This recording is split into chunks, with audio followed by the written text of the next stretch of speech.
जय हिंद, जय भारत, जय वाणिज्य। मैं राघव तिवारी आप सभी का एसएनटी क्लासेस में स्वागत करता हूं। आइए आज हम इकोनॉमिक्स एंड बैंकिंग के अंतर्गत नए चैप्टर को पढ़ेंगे। सेंट्रल बैंक पढ़ रहे थे जो इसके पहले के वीडियो में आपको मिल जाएंगे। आज हम पढ़ेंगे नया चैप्टर मुद्रा से आशय, उद्भव एवं काल, money meaning, elevation and function. मुद्रा क्या है, मुद्रा की उत्पत्ति कैसे हुई और मुद्रा के कार्य क्या हैं, बैंकिंग और इकोनॉमिक्स का एक पार्ट है। इसको आज हम पढ़ेंगे। सबसे पहले मुद्रा को पढ़ने से पहले हम जाने विनिमय। एक्सचेंज क्या है, विनिमय। अगर हम विनिमय के बारे में जानें तो विनिमय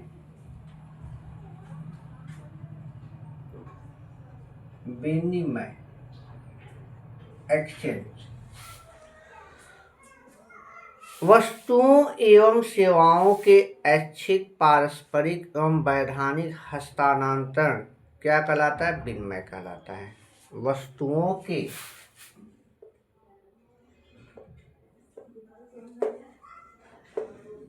वस्तुओं एवं सेवाओं के ऐच्छिक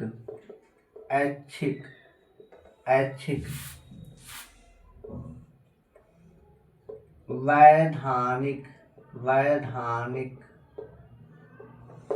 एवं पारस्परिक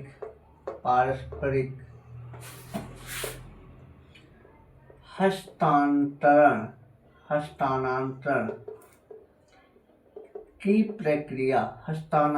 की प्रक्रिया विनिमय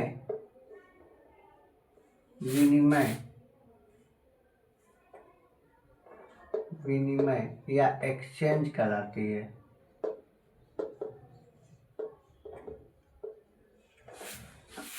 मतलब किसी वस्तु को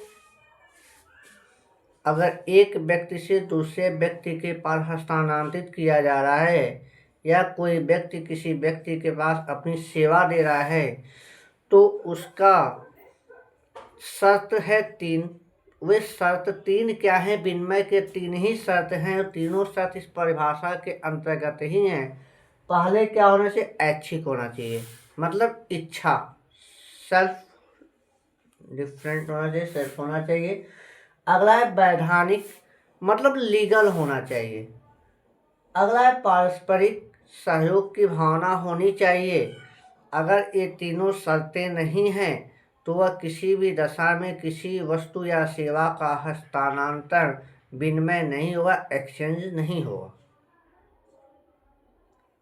एग्जाम्पल के रूप में अगर किसी व्यक्ति की कोई जमीन को खरीदना हो, उसे एक निश्चित धनराशि देकर उसकी इच्छा से, उसके सहयोग से अगर खरीद लिया जाता है तो वह विनिमय कहलाएगा। लेकिन अगर उसको डराकर, धमकाकर या उसके परिजनों को जान से मारने की धमकी देकर किसी भी प्रकार का दबाव बनाकर अगर उसकी संपत्ति का हस्तांतरण कराया जाता है तो वह विनिमय नहीं होगा, क्योंकि यहाँ तो पहली शर्त उसकी इच्छा नहीं है, दूसरी शर्त वैधानिक नहीं है, क्योंकि वैधानिक लीगल इसलिए नहीं है क्योंकि संविधान ये नहीं कहता कि आप किसी की संपत्ति या किसी से जबरदस्त किसी कोई काम कराएं। दूसरी चीज़ है, यहाँ सहयोग की भी भावना नहीं है, क्योंकि ना वह आपको अपनी ज़मीन देना चाहता है। और ठीक है, तो इस तरीके से अगर विनिमय की अगर ये 3 शर्त नहीं है तो विनिमय नहीं होगा। तो विनिमय की 3 शर्तें होती हैं। वे शर्त क्या हैं, विनिमय के शर्त लिख देते हैं। विनिमय की शर्त विनिमय के लिए कौन कौन सी शर्तें हैं? मात्र 3 शर्तें हैं। पहला,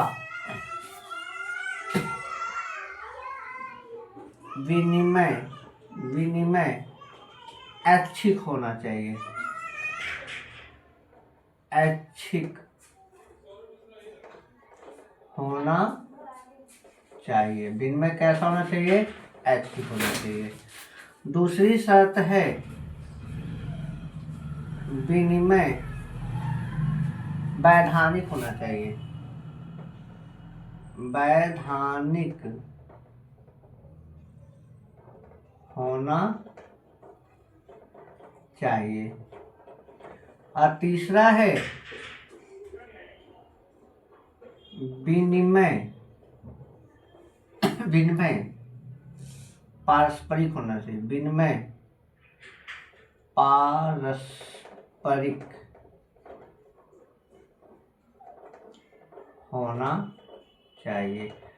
मतलब ये 3 ही शर्त हैं जिसको परिभाषा में ही रख दिया गया। वस्तुओं एवं सेवाओं के ऐच्छिक, वैधानिक एवं पारस्परिक हस्तांतरण की प्रक्रिया को क्या कहते हैं? विनिमय कहते हैं। और अब विनिमय के प्रकार की बात करें, विनिमय के प्रकार, काइंड्स ऑफ एक्सचेंज की बात करें तो काइंड्स ऑफ एक्सचेंज 2 प्रकार का होता है। पहला होता है वस्तु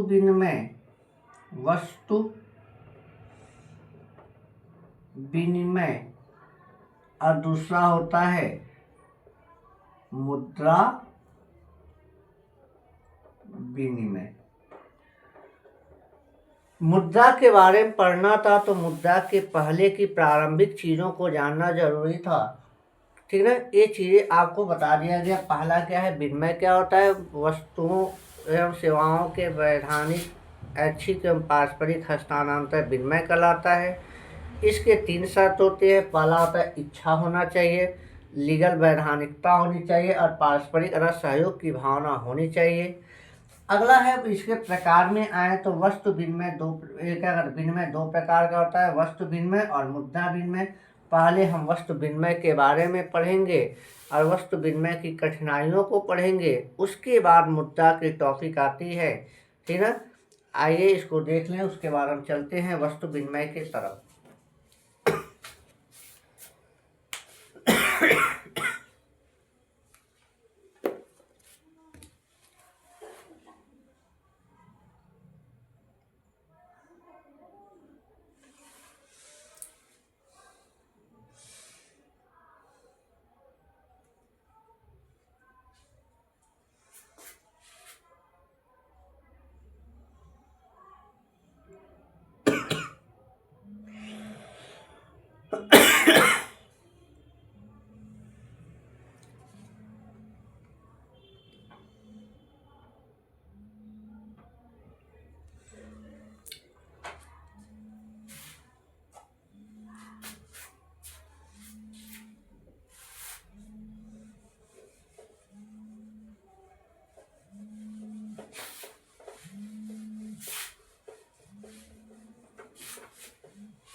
अब हम पहले लिखेंगे वस्तु विनिमय प्रणाली। पहला कौन सा विनिमय है? पहला है वस्तु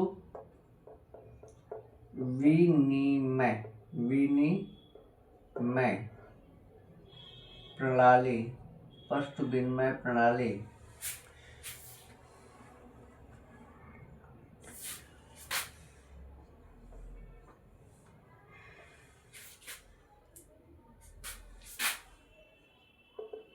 बेटर सिस्टम।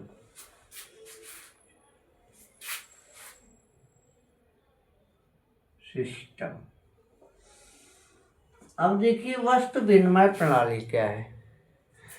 प्राचीन समय में वस्तुओं का सीधे तौर पे बदलना वस्तु विनिमय प्रणाली होता था। मतलब अगर गेहूँ चाहिए, धान है तो धान देकर गेहूँ ले लेना, कपड़ा चाहिए, अगर गेहूँ है तो गेहूँ दे के कपड़ा खरीदना। ये क्या है? यह वस्तु विनिमय प्रणाली है। आज भी गाँव में कुछ जगहों पर अभी ये प्रणाली प्रचलित है, ठीक ना, कुछ जगहों पे। अब ज़्यादातर अधिकांश प्रणाली खत्म हो गई है। मतलब वस्तुओं का प्रत्यक्ष या सेवाओं का प्रत्यक्ष विनिमय क्या कहलाता है? वस्तु विनिमय प्रणाली कहलाता है। अब जैसे सेवा की कहेंगे, सेवा कैसे बदलेगा? अगर गांव में देखा जाए, आज के समय भी अगर धान जब रोपा जाता है तो गांव की महिलाएं क्या करती हैं, एक दूसरे का खेत मिलकर रोप देती हैं।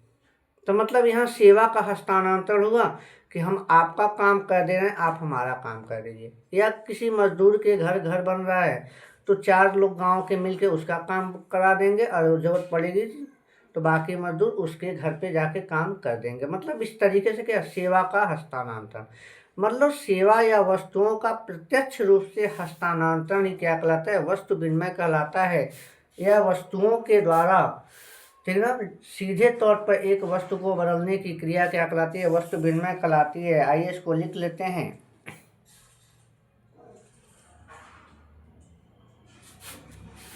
लिख लें, वस्तु विनिमय। वस्तु विनिमय से आशय विनिमय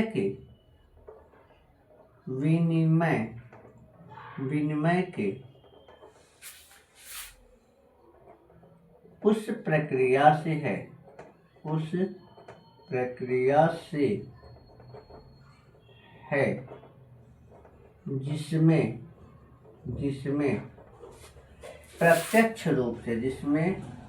प्रत्यक्ष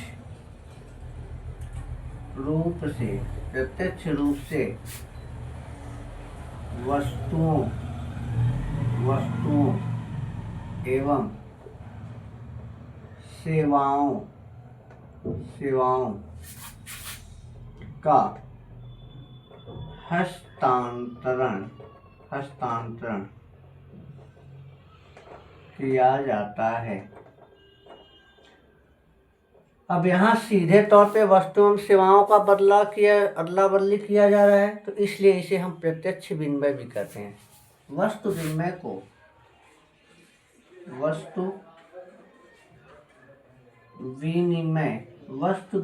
को प्रत्यक्ष विनिमय अर्थात डायरेक्ट एक्सचेंज भी कहते हैं। अब आते हैं, परिभाषा लिख लेते हैं। Professor S.E. थॉमस के अनुसार, प्रोफेसर S.E. थॉमस के अनुसार एक परिभाषा लिख लेते हैं। परिभाषा क्या, उन्होंने क्या कहा है कि एक वस्तु का दूसरी वस्तु से, देखिए, एक वस्तु का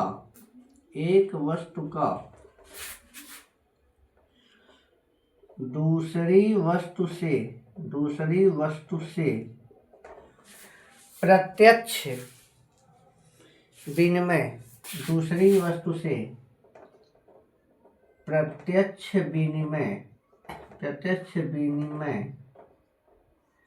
वस्तु विनिमय कहलाता है। वस्तु विनिमय कहलाता है। एक प्रोफेसर थॉमस के अनुसार दिया गया परिभाषा है, ठीक ना।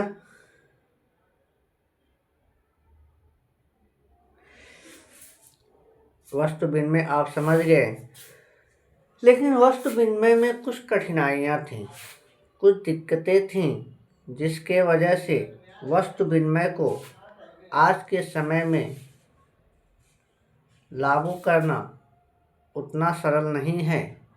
उन कठिनाइयों के बारे में हम पढ़ेंगे। इसको देख लें आगे की तरफ।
वस्तु विनिमय की कठिनाइयाँ, जिसके कारण यह विफल हो गया और आज का आधुनिक युग मुद्रा एवं क्रेडिट का युग है, मनी एवं क्रेडिट का युग है। तो आइए हम लिखते हैं वस्तु विनिमय की कठिनाइयाँ। वस्तु विनिमय की कठिनाइयाँ या दोष। अगर लाभ की बात करें तो लाभ में ज़्यादा कुछ नहीं। लाभ इतना लिख सकते हैं कि वस्तु विनिमय में प्रत्यक्ष विनिमय होने के कारण यह एक आसान प्रक्रिया थी। अब इसकी कठिनाइयाँ क्या थी? कठिनाइयाँ ज़्यादा हैं, लाभ कम था। कठिनाइयाँ ज़्यादा हैं, कठिनाइयों के बारे में आते हैं। सबसे पहला है दोहरे संयोग का अभाव। दोहरे संयोग का अभाव।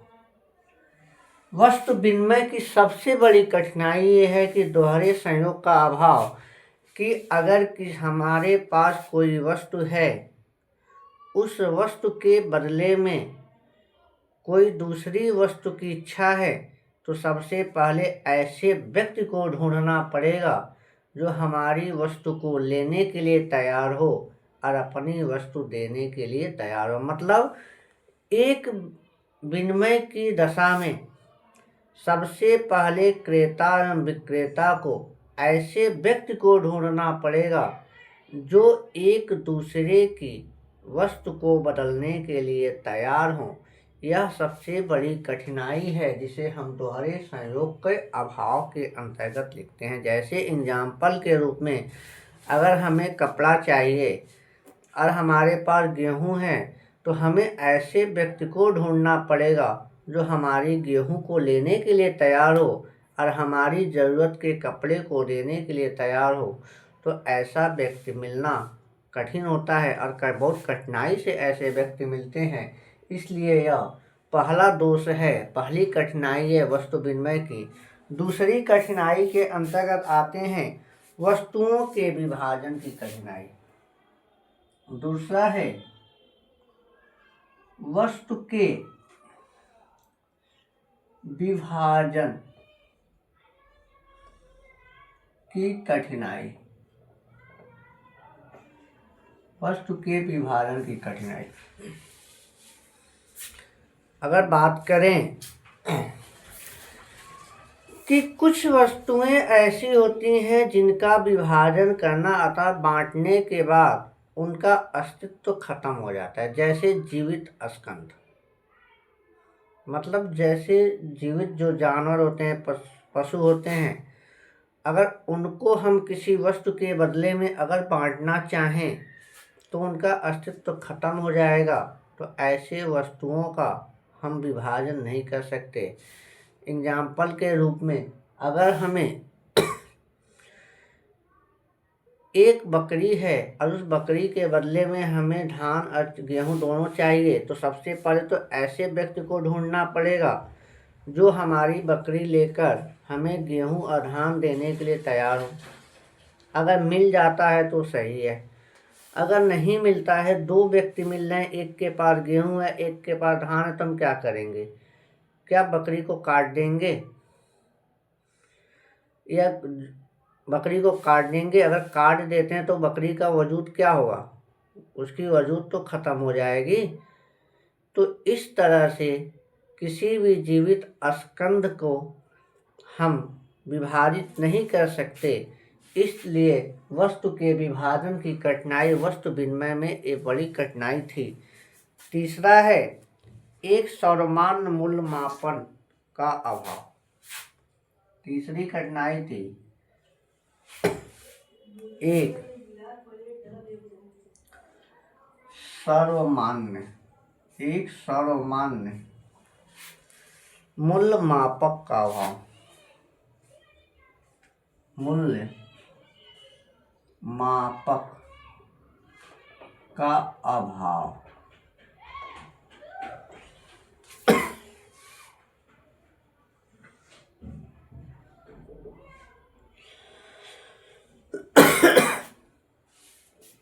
एक सर्वमान्य मूल्य मापक का अभाव ये सबसे बड़ी कठिनाई ये थी कि किसी भी वस्तु का एक वस्तु के बदले में उसका मूल्य का निर्धारण करना कठिन था।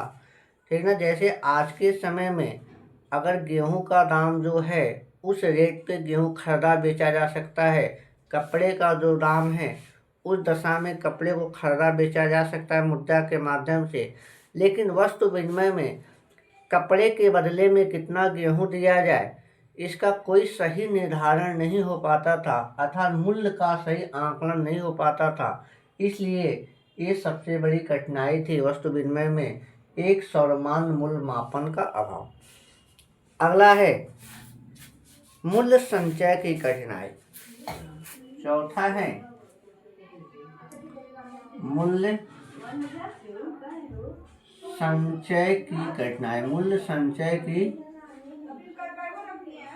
कठिनाई।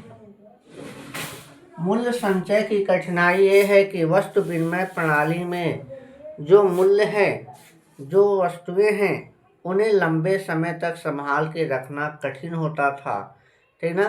क्योंकि वस्तुओं को लंबे समय तक संभाल के रखने के लिए अधिक जगह की जरूरत पड़ती थी और उन्हें खराब होने की भी संभावना रहती थी। इसलिए वस्तु विनिमय में ये सबसे बड़ी कठिनाई थी कि मूल्य संचय का अभाव था, अर्थात मूल्यों को हम संभाल के नहीं रख सकते थे लंबे समय तक के लिए। अगला है मूल्य हस्तांतरण का अभाव। पांचवा है मूल्य हस्तांतरण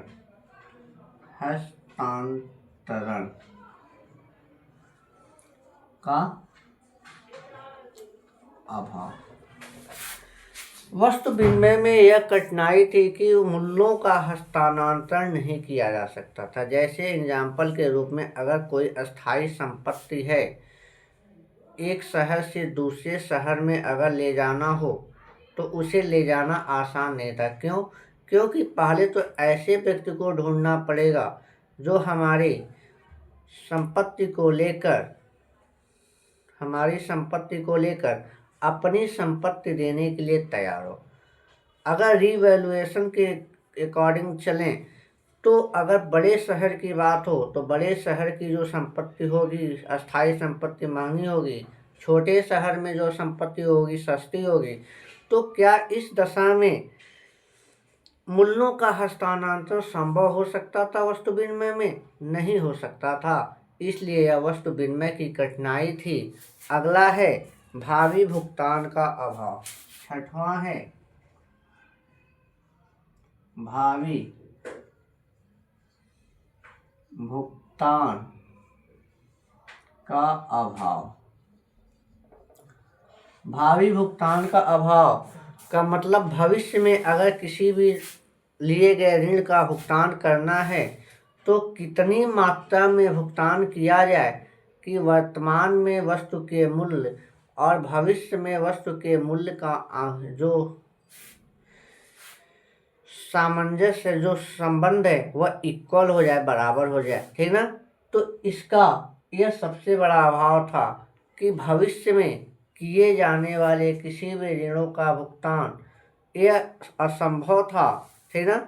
जैसे एग्जाम्पल के रूप में अगर किसी से 50 किलो गेहूँ ले लिया जाए और 2 साल 3 साल बाद अगर भुगतान करना हो तो 2 साल या 3 साल बाद तो गेहूँ का दाम कुछ और होगा ना, तो मूल्य में परिवर्तन होगा। लेकिन वस्तु विनिमय में लिए गए वर्तमान में गेहूं को 2 साल या 3 साल में कितना भुगतान किया जाए कि क्रेता एवं विक्रेता या ऋणी एवं ऋणदाता दोनों को कोई नुकसान न हो।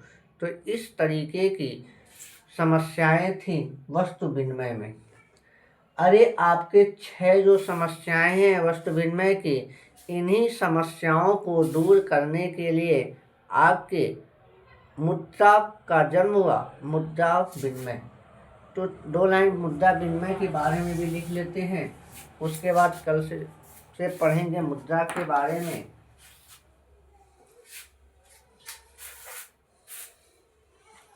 यहीं पे लिख लेते हैं मुद्रा। दूसरा क्या था मेरा? दूसरा है मेरा मुद्रा विनिमय। मुद्रा विनिमय, विनिमय के प्रकार पढ़ रहे थे ना, तो ये ही लिख लेते हैं।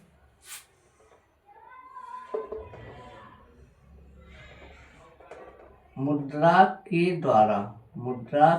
द्वारा वस्तुओं एवं सेवाओं का हस्तांतरण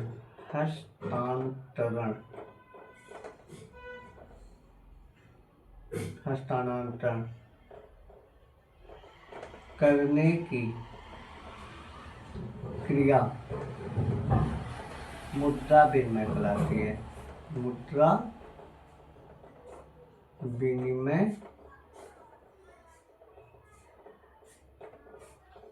कहलाती है। मतलब जो आज के समय में करेंसी है, उस करेंसी के माध्यम में वस्तुओं या सेवाओं को खरीदने या बेचने की जो क्रिया है वह क्या कहलाएगी? मुद्रा विनिमय कहलाएगी, ठीक ना।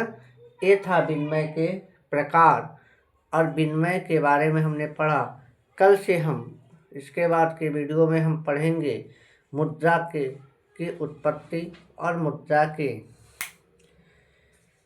संबंध में और भी कुछ बातें। तब तक के लिए जय हिंद, जय भारत, जय वाणिज्य।